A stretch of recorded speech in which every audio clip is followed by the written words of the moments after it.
বছরের এক শিশু। সে কোনো রাজনীতিবিদ নয়, কোনো আন্দোলনের নেতা নয়, কিন্তু সাহসে সাহসে সে হার মানিয়েছে শত গুলি, রক্ত আর মৃত্যুকেও। তার নাম তামিম। তামিম মাহমুদ। মাথায় ১৭৭টি গুলি নিয়ে সে এখনও বলে, এই দেশটাকে আমি ভালোবাসি। গত বছরের ৪ আগস্ট গাজীপুরের রাজপথ যেন হঠাৎ পরিণত হয় এক যুদ্ধক্ষেত্রে। পুলিশের গুলিতে রাস্তায় পড়ে রইল লাশ, কাঁদল শহর, আর সেই বিভীষিকাময় ছবি কাঁপিয়ে দেয় সুনামগঞ্জের এক ছোট্ট ছেলেকে।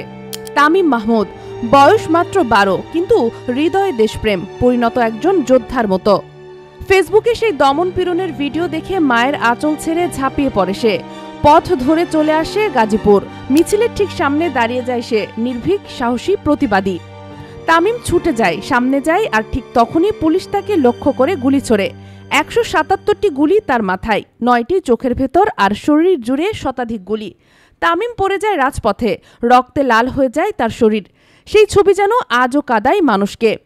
আজ তামিম আর দেখতে পায় না, ডান চোখ চলে গেছে, আর বাম চোখেও নেমে এসেছে ঘন অন্ধকার। সে এখনো বেঁচে আছে, কিন্তু প্রতিটি মুহূর্তে লড়ছে যন্ত্রণার সঙ্গে। সে চিৎকার করে না, শুধু বলে, আমি দেশের জন্য চোখ হারিয়েছি, কিন্তু আবার ডাকেলে দেশের জন্য লড়ব।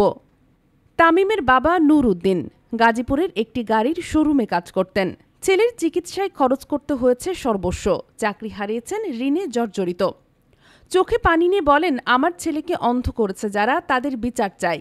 আমার ছেলের চোখ, ভবিষ্যৎ, স্বপ্ন সব কেড়ে নিয়েছে তারা।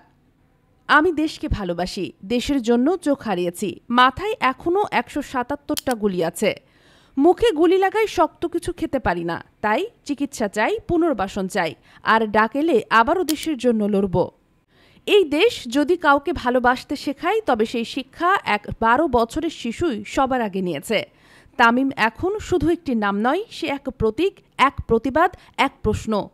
আমরা কি এই শিশুর চোখের মূল্য দিতে পারি না? দর্শক, আপনি কি ভাবছেন? একটি লাইক, একটি শেয়ার কিংবা একটি কমেন্ট হয়তো তুলে ধরতে পারে তামিমের কণ্ঠ।